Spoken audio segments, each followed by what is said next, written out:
Vamos a empezar con el tema y vamos a empezar con un texto que se encuentra en el libro de Apocalipsis, capítulo 13 y versículos del 15 al 18. El título que le he puesto es La marca de la bestia, por tanto ya estáis situados, ¿verdad?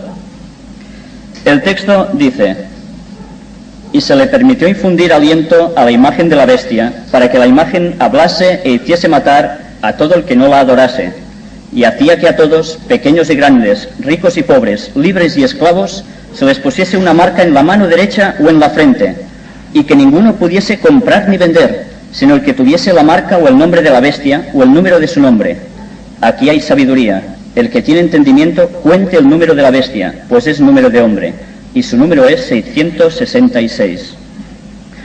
Fijaros que empezamos ya con un texto bastante duro para la persona que lo lee por primera vez y enigmático también. Hoy hablaremos de esta marca de la bestia. ¿Qué es? ¿Cómo se va a producir? Y si hay indicios de que estamos o estemos llegando a ello. Vamos a leer bastantes textos bíblicos, pero yo diría que vamos a leer aún más citas del Espíritu de Profecía de Elena de White. Y también vamos a mostrar recortes de periódico. Os he de pedir disculpas ante todo porque habrá bastante lectura. Me sabe mal no haber tenido suficientemente tiempo como para poder hacer unas fotocopias transparentes y que desde aquí en el retroproyector lo pudieseis seguir conmigo en la lectura. Pero supongo que las citas, si paráis el oído y atención a cada palabra, encontraréis que a veces hay significados que se nos escapan cuando hacemos una lectura rápida. Por eso os aconsejo que por favor que estéis atentos. Bien, antes de hablar de la marca de la bestia, hemos de saber qué es y hemos de saber si hay un contraste paralelo con esto. Nosotros hablamos de que el pueblo de Dios tiene el sello de Dios. ¿Qué es el sello de Dios? Si Dios tiene un pueblo y lo sella con algo especial, si leemos el contexto de Apocalipsis, de esta zona, de estos textos que hemos leído, nos damos cuenta de que el diablo tiene también algo parecido y lo distingue con una marca a su pueblo.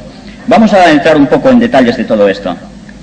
En la antigüedad, ¿sabéis cómo se firmaban los documentos? ¿Verdad que sí? Se cogía un pergamino, se redactaba una ley, normalmente era siempre una ley, y con el anillo de ese señor, cogía cera caliente, pastaba el sello allí, y luego lo imprimía sobre el edicto.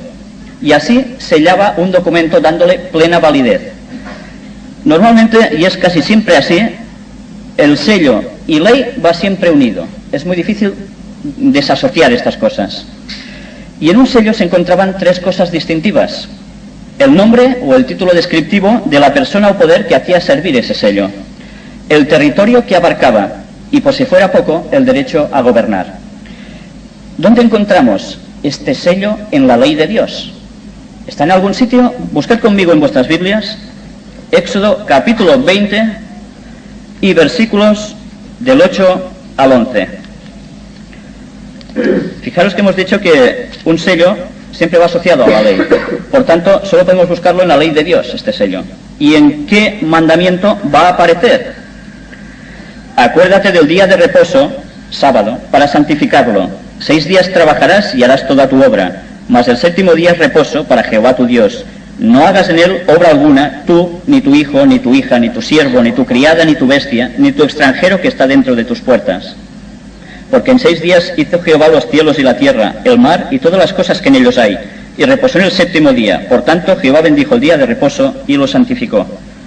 Aquí encontramos las tres características de lo que era un sello. Pero no nos conformemos con este texto. Busquemos el capítulo 31 del mismo libro de Éxodo y leamos 3 versículos, el 13, el 16 y el 17. Tú hablarás a los hijos de Israel diciendo: en verdad vosotros guardaréis mis días de reposo, porque es señal entre mí y vosotros por vuestras generaciones, para que sepáis que yo soy Jehová, que os santifico. Guardarán pues el día de reposo los hijos de Israel, celebrándolo por sus generaciones por pacto perpetuo. Señal es para siempre entre mí y los hijos de Israel, porque en 6 días hizo Jehová los cielos y la tierra, y en el 7º día cesó y reposó.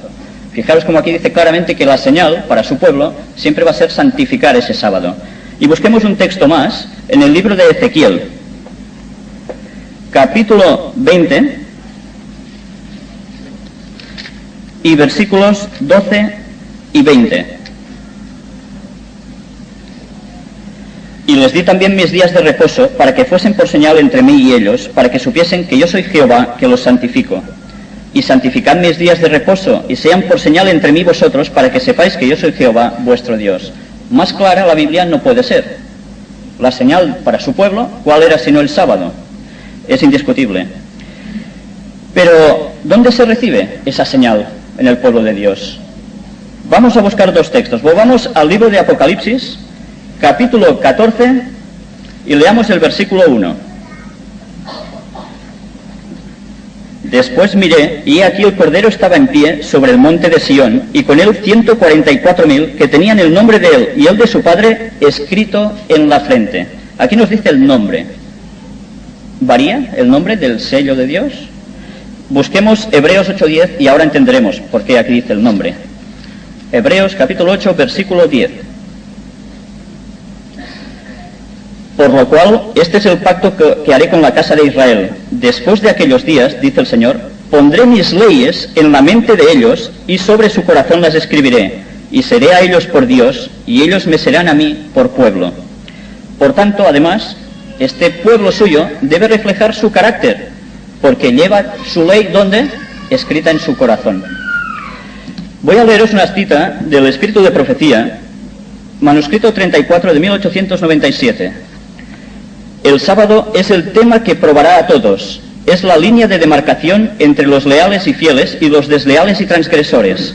Este es el sábado que Dios ordenó, y los que aseveran ser observadores de los mandamientos, los que creen que ellos están ahora bajo la proclamación del mensaje del tercer ángel, verán la parte importante que el sábado del cuarto mandamiento tiene en ese mensaje.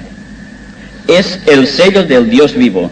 No disminuirán las demandas del sábado para acomodarlo a sus negocios o conveniencias. Y fijaros en esta otra cita. Carta 126 del año 1898. ¿Qué es el sello del Dios viviente que se coloca en las frentes de los suyos? Es una marca que pueden leer los ángeles, pero no los ojos humanos, pues el ángel destructor debe ver esa marca de redención.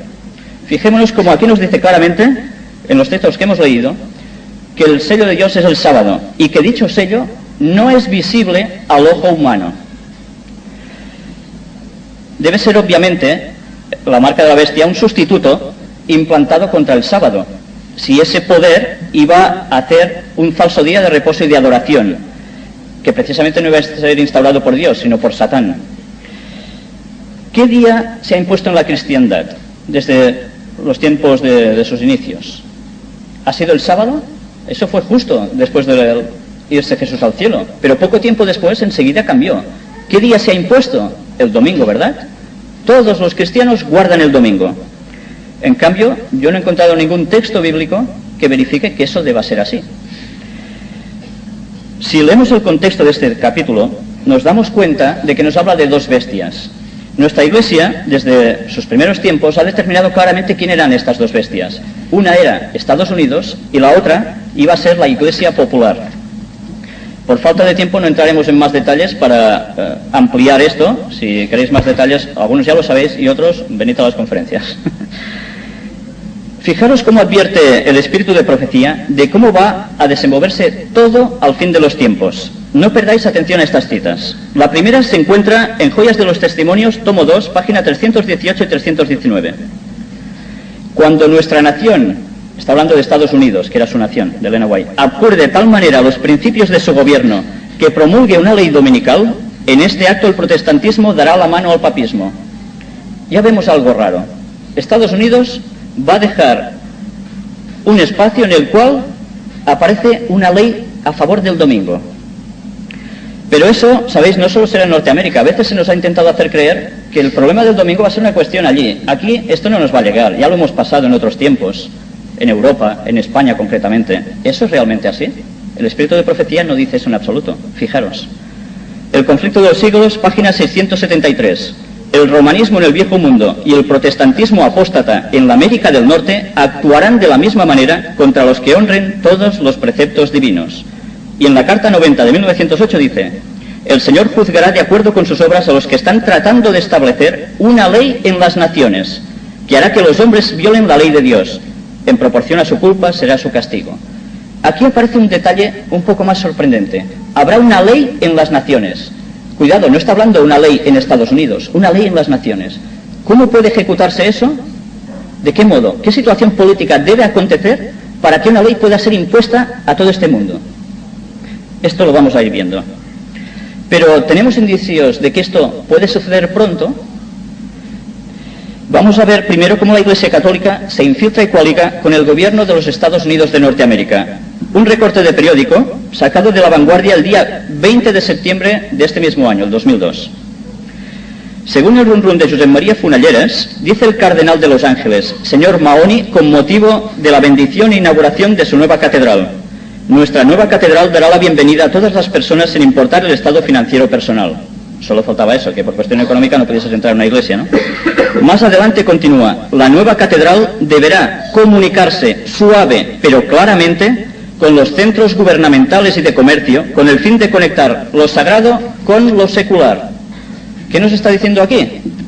Esta catedral está en Los Ángeles. Y nos está diciendo que esta catedral iba a ser uno de los puntos vitales para conectar el gobierno de Estados Unidos con el catolicismo. Y además con el poder secular. El poder secular son las leyes civiles.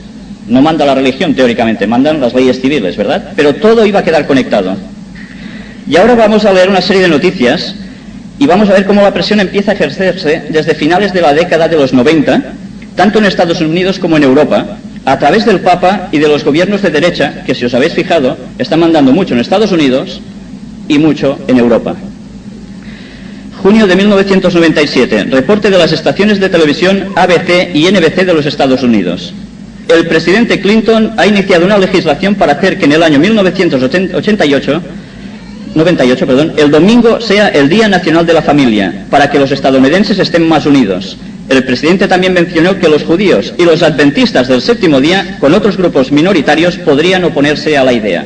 Y estamos hablando de la época de Clinton, ¿eh? Las religiones grandes deben ser unidas. Una serie de tomas de mando es requerida. Las divisiones de la cristiandad deben ser paradas. La Iglesia de Roma debe unirse con la Iglesia de Constantinopla. El resto, episcopales, metodistas, bautistas, adventistas del séptimo día, deben ser persuadidos, entre paréntesis, obligados, a unirse. ¿Dónde aparece esto? Yo no sé muy bien el inglés, pero The Daily Advance Sunday, 4 de junio de 1998. No nos quedamos aquí. El Comité Judicial aprobó una modificación a la Constitución que permitirá orar en las escuelas símbolos religiosos en las propiedades del gobierno y dinero recolectado por el gobierno para ayudar a las escuelas privadas religiosas. New York Times, jueves 5 de marzo de 1998. La coalición de americanos que apoyan la separación de la Iglesia y el Estado denunció hoy el voto que el Comité de la Casa de Legisladores había dado en favor de la llamada enmienda de libertad religiosa, que remueve la separación de la Iglesia y el Estado de la ley de los derechos, etcétera, etcétera. Fijaros cómo empiezan a manipular de tal modo las cuestiones políticas, las leyes políticas, para intentar introducir esta ley dominical, separando o derribando, diría yo, el bloque que había ejercido siempre Estados Unidos de separación, ese muro entre Iglesia y Estado. Esto se está intentando derrumbar. Las consecuencias las veremos de aquí un poco tiempo. Según el diario New York Times, el reverendo James Anderson y otros están haciendo pasar peticiones para hacer que la versión Reina Valera de la Biblia sea la Constitución de la ciudad de Brooksville, Alabama, y los 10 mandamientos sus reglas. Dice, he visto el problema de la separación de la Iglesia y el Estado llegar muy lejos de una forma incontrolable, dijo Henderson al Times. Lo que estamos tratando de hacer en esta pequeña población es poner al Estado junto con la Iglesia. Sacado de una revista que es Iglesia y Estado, febrero de 1999. El Papa enviará esta semana un fuerte pedido a los católicos romanos para renovar la naturaleza santa del domingo. Debido a la preocupación de que el día de reposo ha sido usado para negocios y la poca asistencia a la misa en el oeste de Estados Unidos, el Papa pedirá a los católicos que defiendan el día de reposo como un día de adoración y recreación para la familia. Se espera que el documento Dies Domini, el Día del Señor, sea enviado no solo a los arzobispos y curas, sino a todos los católicos fieles. También se espera que ganará apoyo de otras iglesias, particularmente de las cristianas evangélicas, que comparten con el Papa la ansiedad acerca de cómo se trata el día de reposo. David Phillips, director de la Sociedad de la Iglesia, un grupo muy influencial en la Iglesia de Inglaterra, alabó la iniciativa del Papa este fin de semana. Cualquier cosa que el Papa diga que está de acuerdo con la Biblia será bienvenida, dijo Phillips. En este país el domingo se ha puesto a un lado y los cristianos necesitan que el domingo recupere su naturaleza santa. se veía una foto del Papa que al pie de letra ponía: que quede muy claro, el domingo no se debe trabajar, pues debe ser celebrado como Día del Señor. El Papa pide que el mundo entero guarde el domingo, escrito en 1998. Los cristianos naturalmente se asegurarán que la legislación civil respete sus reglas de mantener el domingo santo.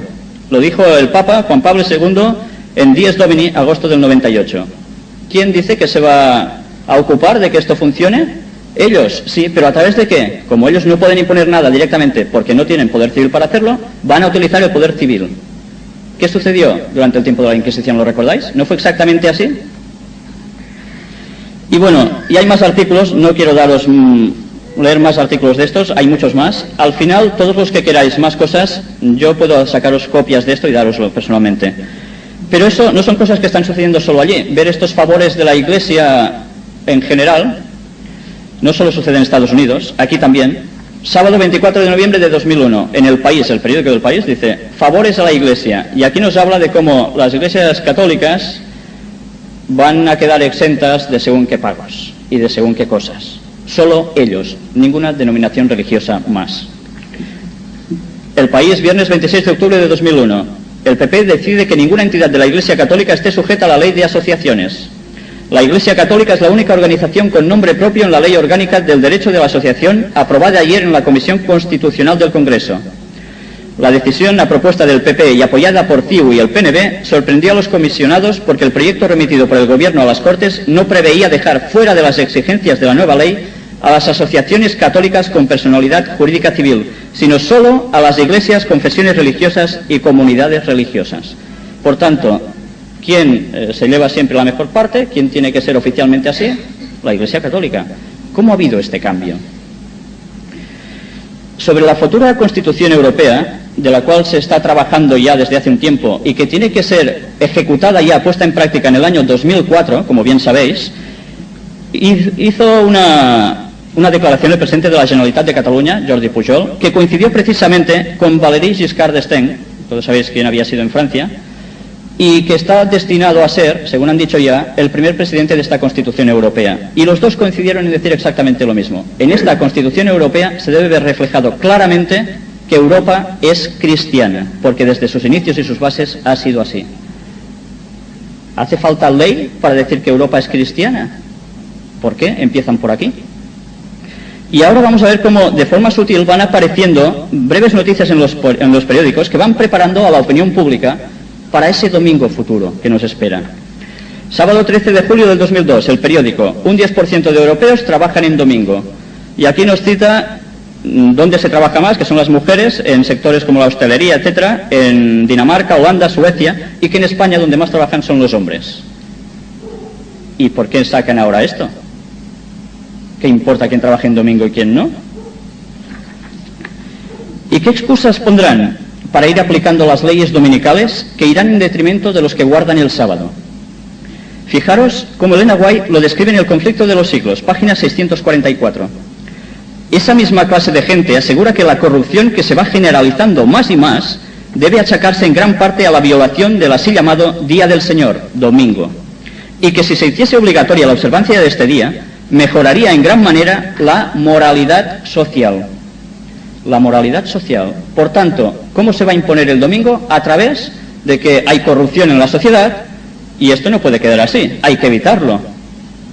Por tanto, tiene que haber un auge de la moral en todos los distintos niveles de la sociedad. Y veremos ahora cómo a partir del fatídico 11 de septiembre, en Estados Unidos, las excusas para montar una sociedad con este nuevo empuje moral se han ido sucediendo una tras otra.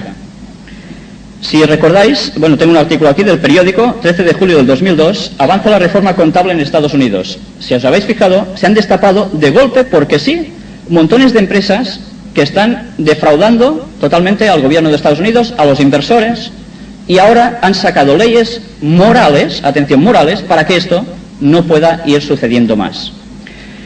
Pero fijaros cómo algo ha pasado aquí, en nuestra propia tierra, y nos ha pasado casi desapercibido. Ha salido un código para marcar contenidos audiovisuales autonómicos. ¿Sabéis las famosas series de televisión que ponéis por la tarde la peliculita? Oye, vamos a ver la serie que hacen en TV3 o la serie que hagan en cualquier otra televisión. Pues la ley que ha salido ha sido firmada por todos los partidos políticos de España diciendo que todas las series deben tener un final feliz.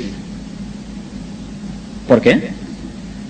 Porque dicen de que la sociedad necesita unos cambios, que se está yendo por derroteros que no tiene que ir, y eso hay que evitarlo. Si ponemos siempre historias con final feliz, todo el mundo queda muy contento y muy feliz. Y esto es solo una cosa, esto ha sucedido aquí, pero en Estados Unidos, ¿sabéis? Cuando se estrenó la película de Spider-Man, ¿lo recordáis? Hubo escenas que se censuraron. Aparecían las Torres Gemelas, podía motivar malestar entre la población. Pues no solo terminó con esa película, eso es a partir de cada película, que hay cosas que ya no ponen por la moral. Y una cosa que a mí me llamó mucho la atención, sacado del país también, ahora vamos a ver cómo se empiezan a recortar las libertades personales, individuales, a raíz de todo esto que aconteció el 11 de septiembre. Estados Unidos y los países de la Unión Europea han promulgado, tras el 11 de septiembre, numerosas leyes para permitir la vigilancia de las comunicaciones por Internet. Sabéis que ha salido la ley de que todo lo que se haga a través de Internet tiene que ser guardado un año por las empresas que se dedican a esto para verificar esa información. Además, apareció otra ley en la que dice que van a hacer un examen del contenido que hay en Internet y todo lo que crean ellos, ¿quiénes son ellos? No lo sé, que no tiene que estar allí, va a ser retirado. Y además, por si fuera poco, existe lo que se dice en inglés, no sé cómo se le llama, la traducción sería una galleta. ¿Alguien sabe inglés? ¿Cómo sería en inglés? Cookies, ¿no?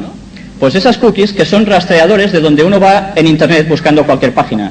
O sea que si alguno de vosotros se dirige a alguna página que como cristiano no debería visitar, pues eso queda registrado, ¿sabéis? Y tarde o temprano eso puede ser usado contra nosotros. Pero fijaros cómo la situación política cambia. La Vanguardia, 26 de septiembre del 2002. El Papa hablará al Parlamento italiano. ¿Y qué diríamos nosotros? ¿Y qué? Fijaros en este detalle. Juan Pablo II hablará en el Parlamento italiano el 14 de noviembre. Entrado de que lo haya hecho, ¿verdad? En un acto cargado de simbolismo desde que los papas perdieron el poder civil sobre Roma, cuando las tropas italianas entraron en 1870 por la Porta Pía. Será un papa polaco quien entre en el palacio que simboliza la soberanía italiana, destaca Marco Politi, biógrafo papal. Bueno, ya vemos cómo el Estado se vaya diluyendo con la religión. Pero, ¿sabéis? A mí quizás una de las noticias que más me sorprendió y que algunos de vosotros ya conocéis, apareció el día 20 de septiembre de este año. Italia devolverá el crucifijo a las escuelas. ¿Y sabéis qué dice aquí? Que debido a la insolencia de los musulmanes, que, digamos, entre comillas, pasan de lo cristiano y están queriendo imponer su fe, Italia se ve obligada a sacar una serie de leyes donde el crucifijo sea obligatorio en todos los sitios públicos, escuelas, cárceles, aeropuertos, hospitales. Pero no queda aquí el asunto. Si alguien se niega, va a pagar una multa entre 500 y 1.000 euros y puede llegar hasta 6 meses de cárcel. Sorprendente, ¿verdad? Pero esto no suena a Inquisición. ¿Sabéis a raíz de qué vino esta ley? 3 días antes el Papa saca una de sus encíclicas en la cual habla y alaba el crucifijo como signo del cristianismo. Qué curioso, y 3 días después aparece esta ley. No tiene tan poco poder como algunos se imaginan, ¿verdad? Y veamos cómo los gobiernos empiezan a dar un cambio en su seno. Sacado del Punt Diari, un periódico en catalán, el 5 de agosto del 2002, la ultraderecha religiosa, os lo estoy traduciendo, y el gobierno. La novedad del nuevo gobierno de Aznar es que a los miembros del Opus Dei, como Federico Trillo, se les han añadido los de una nueva congregación, la Legión de Cristo, que ha conseguido situar Ángel Acebes y José María Michavila. ¿Creéis que las personas que están mandando en España no están metidas en asunto religioso? ¿No son de derecha pura? Pues bien, tendríamos que cambiar el modo de pensar, porque esta gente son las que están mandando y son la gente que va a favorecer una ley dominical, y no tan solo aquí, esto está pasando en el resto de Europa. Y ahora fijémonos en esto. ¿No habéis encontrado extraño el hecho de que en muy poco tiempo hayan empezado a desaparecer niños de todas partes, especialmente en Estados Unidos? De repente, porque sí, empiezan a desaparecer niños que no saben dónde está, y algunos se encuentran desgraciadamente muertos, y de qué formas, ¿no? Pero eso no se ha limitado allí, ha pasado también en Europa. rápidamente Bush dijo que esto se tenía que frenar de algún modo. Y en Inglaterra, vosotros recordáis el hecho que sucedió miércoles 4 de septiembre del 2002, un chip contra los secuestros. Aquí aparece el qué. Aparecen unas niñas que todos recordáis que se formó una debacle, de 2 niñas asesinadas cruelmente y habían desaparecido. ¿Cómo se podía evitar eso?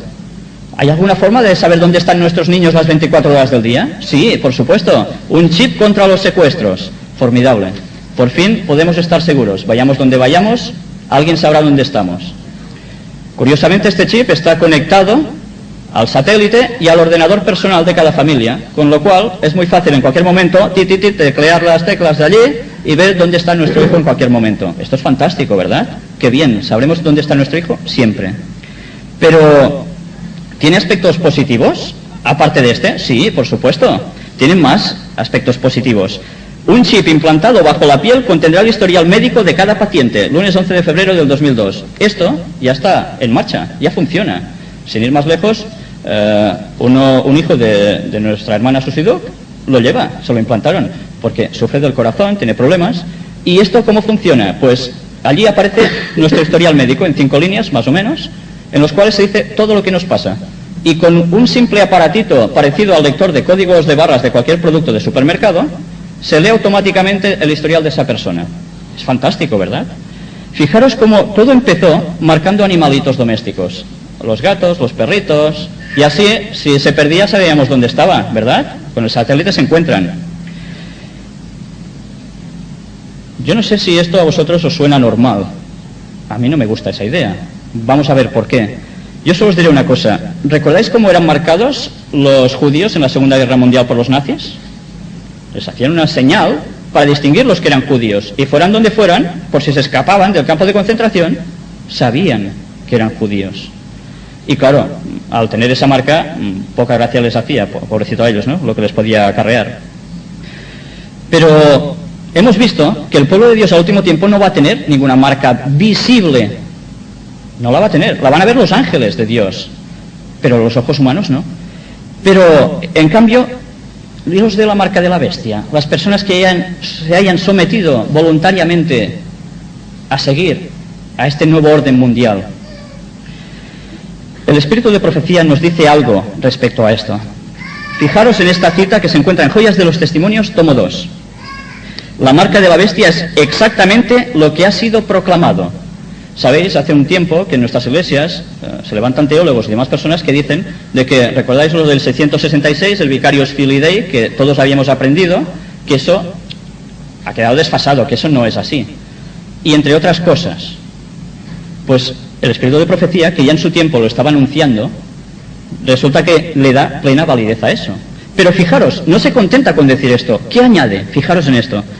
No se comprende todavía todo lo referente a este asunto, ni se comprenderá hasta que se abra el rollo, pero se ha de realizar una obra muy solemne en nuestro mundo. Por tanto, la marca de la bestia, dice ella, que es todo lo que el pueblo adventista había dicho antes, pero que habrá cosas que iremos viendo en un futuro, porque en sus tiempos no se podía saber. Vamos a ver qué más puede ser. A mí me interesa personalmente, no sé a vosotros, pero si el espíritu de profecía me está advirtiendo, voy a ser tonto si lo ignoro, ¿verdad? Fijaros, leamos un texto, Juan 16, versículos 12 y 13. Aún tengo muchas cosas que deciros, dijo Jesús, pero ahora no las podéis sobrellevar. Pero cuando venga el Espíritu de verdad, Él os guiará a toda la verdad, porque no hablará por su propia cuenta, sino que hablará todo lo que oyere y os hará saber las cosas que habrán de venir. Los discípulos había cosas que no podían entender, era totalmente imposible en su época, incluso nuestros pioneros en el movimiento adventista. Pero ¿y nosotros ahora, cuando nos acercamos tan plenamente al tiempo del fin? Es una promesa, debemos entender. Yo no sé si vosotros sabéis que en la década de los 90 hubo un proyecto llevado a cabo por unos señores del que pocas cosas se conocen y que desde aquí yo os he hablado, incluso se hizo una reunión por la tarde, que son los masones. Curiosamente, estos señores, que mandan mucho en Estados Unidos, además de otros sitios, hicieron un proyecto en el cual trabajaron varias personas. ¿Sabéis cuál era este proyecto? Pues que todo el mundo... Primero, vamos a hacer un inciso, antes de continuar con esto. ¿Vosotros os habéis fijado que últimamente están saliendo una serie de noticias que están diciendo que las tarjetas de crédito son fácilmente falsificables? ¿Por qué? ¿Sabéis? Este proyecto dice de que está previsto que el dinero en curso metálico se retire y todas las transacciones sean automáticas, con la cual cosa, teóricamente, Hacienda no va a perder absolutamente nada y todo el mundo estará completamente controlado. ¿A través de qué? ¿Sabéis? Cuando trabajaban en este proyecto, optaron en un principio por solo dos cuestiones. Una, vosotros habéis visto a alguien entrar a una discoteca o salir de ella, les ponen una marca, ¿verdad?, que solo se ve a través de cierta luz. Pues esto es en lo que trabajaron. Pero esta señal tenía un gran problema, un gran inconveniente, y es que con esto no se puede saber dónde estás. Y entonces apareció la segunda opción, en la cual ya se llevaba un tiempo trabajando y que se demostró ser mucho mejor. Y era precisamente lo conocido como el Very Chip. El chip que se trabajaba en los animalitos y que se ha aplicado en los enfermos de corazón y demás, se quiere aplicar a todas las personas. En un principio de forma voluntaria. Pero, ¿qué se consigue con eso? Pues precisamente que a través de satélite sepan siempre dónde estás. ¿Sabéis? Elena White nos decía algo al respecto que creo que vale la pena tener en cuenta. Si estas transacciones se van a hacer así, de este modo, ¿sabéis? Está diseñado de una forma en la cual vosotros iréis a comprar algo o iréis al banco y no tendréis que sacar la libreta de ahorros ni nada parecido, ni el dinerito, sino que sencillamente os va a ser implantado, o dicen que debe ser implantado en la mano derecha o en la frente. Qué curioso, ¿eh? Dicen precisamente eso. Para que así, con un lector de estos parecidos al código de barras, en un momento, ¡pip!, está hecha la transacción.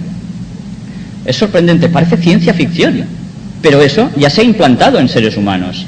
Hay varios estados en Estados Unidos donde los prisioneros ya lo llevan por si se escapan. Y hay bases militares en Estados Unidos donde el dinero funciona así. Ya no corre en metálico. Pues bien, fijaros toda esta situación, cómo Elena White se ve venir algo.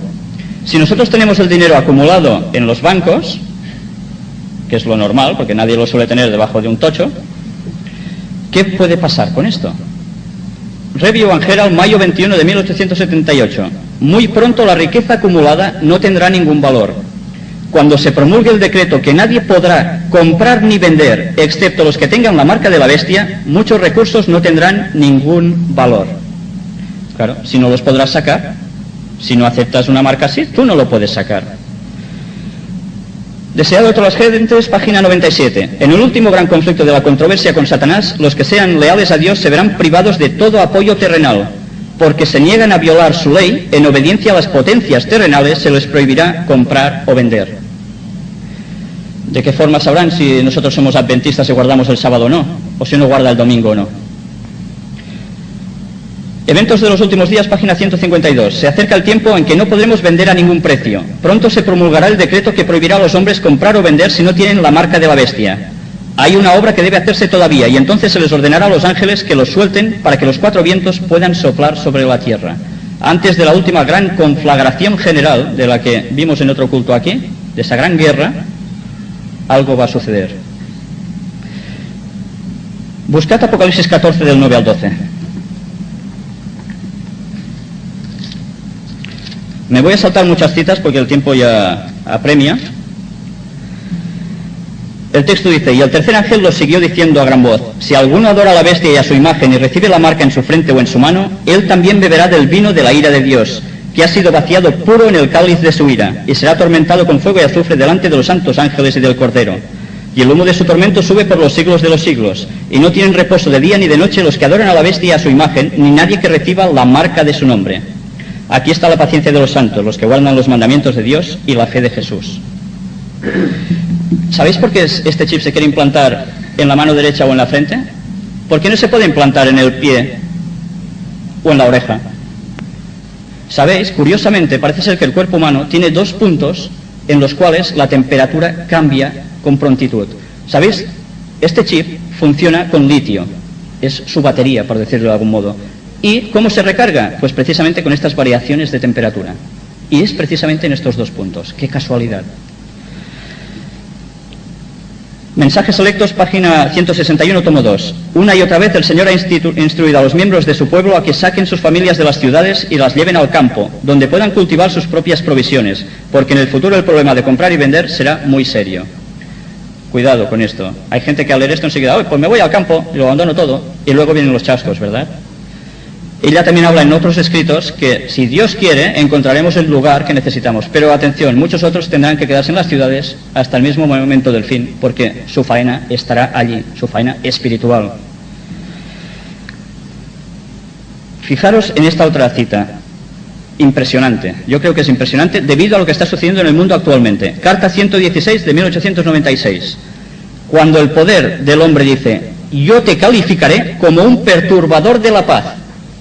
Ellos pueden responder, así calificaron a Jesús, quien era la verdad y era gracia y paz.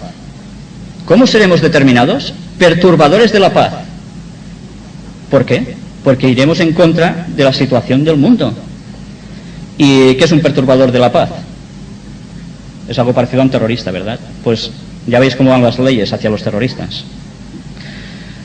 Intentaré encontraros una cita, ya casi terminando. Me salto muchas, quien quiera se las voy a dar al final, y a ver si la encuentro porque creo que vale mucho la pena. Fijaros si me estoy saltando citas. Hay montones de citas que hablan de esto y nos dan, pelos y detalles de muchas cuestiones que a veces nos pasan totalmente desapercibidas.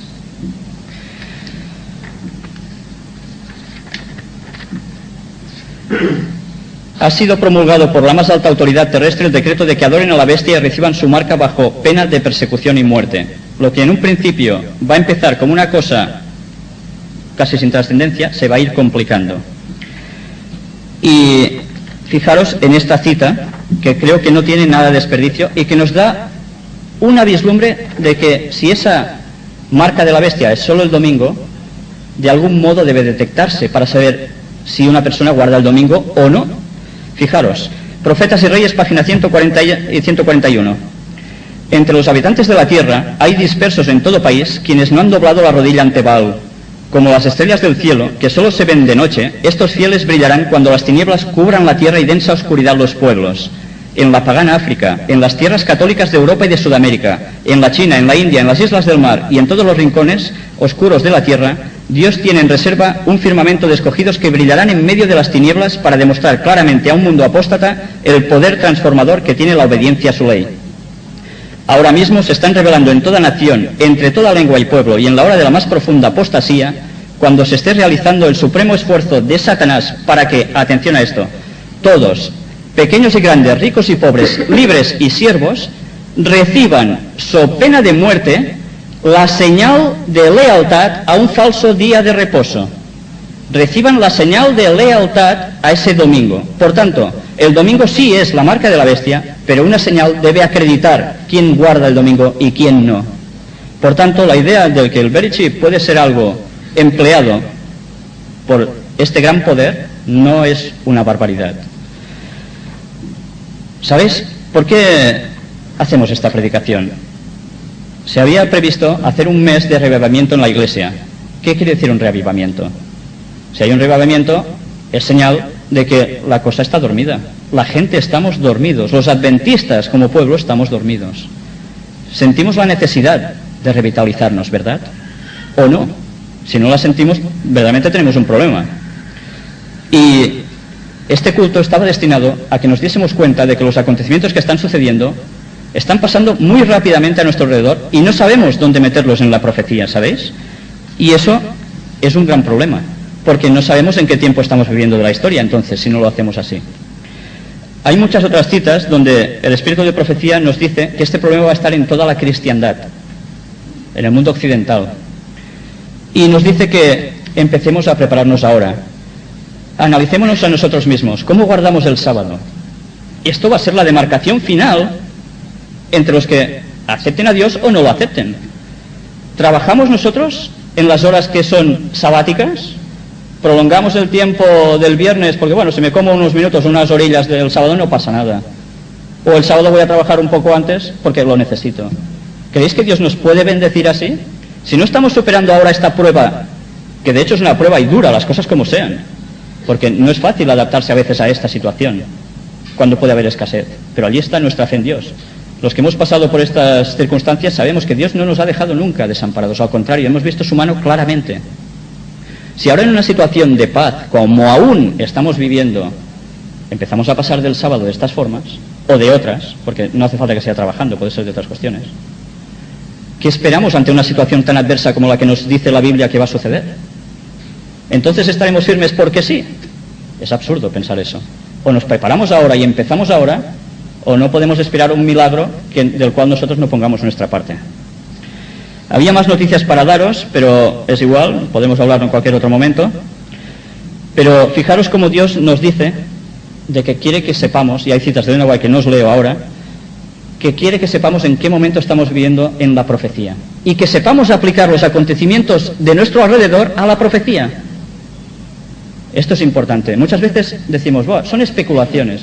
Especulaciones a veces son demostrables, y eso es lo que hemos de intentar, pero tampoco sin caer en fanatismos. Para finalizar, quiero dejaros con un texto bíblico. Yo, la verdad es que agradezco a Dios porque nos ha dejado cosas muy claras de las cuales podemos servirnos para hacer que mucha gente conozca la verdad antes que sea demasiado tarde, y para que a nosotros el día del Señor no nos sorprenda. Lucas capítulo 21 y versículo 28. Cuando estas cosas comiencen a suceder, erguíos y levantad vuestra cabeza, porque vuestra redención está cerca. No está lejos, está cerca. Y yo diría muy cerca. Quiera Dios que verdaderamente despertemos, porque lo que está sucediendo a nuestro alrededor es demasiado trascendente para que lo ignoremos. Amén. Tu obra, mas el séptimo día es reposo para Jehová tu Dios. No hagas en él obra alguna, tú, ni tu hijo, ni tu hija, ni tu siervo, ni tu criada, ni tu bestia, ni tu extranjero que está dentro de tus puertas. Porque en 6 días hizo Jehová los cielos y la tierra, el mar y todas las cosas que en ellos hay, y reposó en el séptimo día. Por tanto, Jehová bendijo el día de reposo y lo santificó. Aquí encontramos las 3 características de lo que era un sello. Pero no nos conformemos con este texto. Busquemos el capítulo 31 del mismo libro, de Éxodo, y leamos 3 versículos, el 13, el 16 y el 17. Tú hablarás a los hijos de Israel diciendo, en verdad vosotros guardaréis mis días de reposo, porque es señal entre mí y vosotros por vuestras generaciones, para que sepáis que yo soy Jehová, que os santifico. Guardarán pues el día de reposo los hijos de Israel, celebrándolo por sus generaciones por pacto perpetuo. Señal es para siempre, y su número es 666. Fijaros que empezamos ya con un texto bastante duro para la persona que lo lee por primera vez y enigmático también. Hoy hablaremos de esta marca de la bestia. ¿Qué es? ¿Cómo se va a producir? Y si hay indicios de que estamos o estemos llegando a ello. Vamos a leer bastantes textos bíblicos, pero yo diría que vamos a leer aún más citas del espíritu de profecía de Elena White. Y también vamos a mostrar recortes de periódico. Os he de pedir disculpas ante todo porque habrá bastante lectura. Me sabe mal no haber tenido suficientemente tiempo como para poder hacer unas fotocopias transparentes y que desde aquí en el retroproyector lo pudieseis seguir conmigo en la lectura. Pero supongo que las citas, si paráis el oído y atención a cada palabra, encontráis que a veces hay significados que se nos escapan cuando hacemos una lectura rápida. Por eso os aconsejo que por favor que estéis atentos.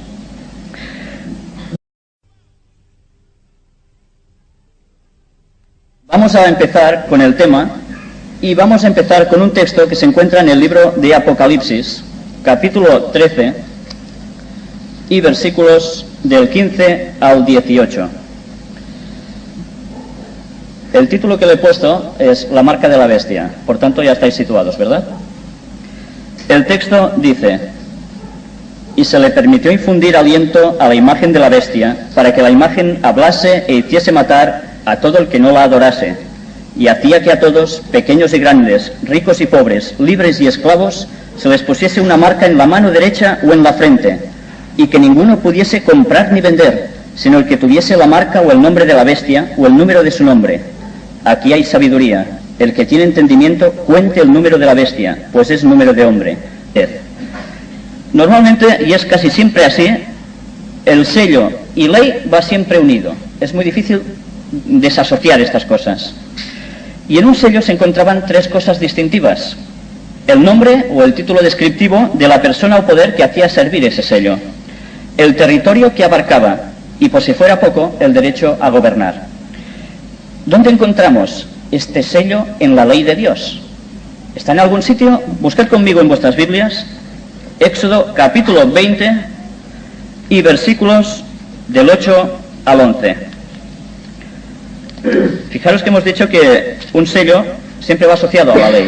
Por tanto, solo podemos buscarlo en la ley de Dios, este sello. ¿Y en qué mandamiento va a aparecer? Acuérdate del día de reposo, sábado, para santificarlo. 6 días trabajarás y harás todo bien. Antes de hablar de la marca de la bestia, hemos de saber qué es y hemos de saber si hay un contraste paralelo con esto. Nosotros hablamos de que el pueblo de Dios tiene el sello de Dios. ¿Qué es el sello de Dios? Si Dios tiene un pueblo y lo sella con algo especial, si leemos el contexto de Apocalipsis, de esta zona, de estos textos que hemos leído, nos damos cuenta de que el diablo tiene también algo parecido y lo distingue con una marca a su pueblo. Vamos a entrar un poco en detalles de todo esto.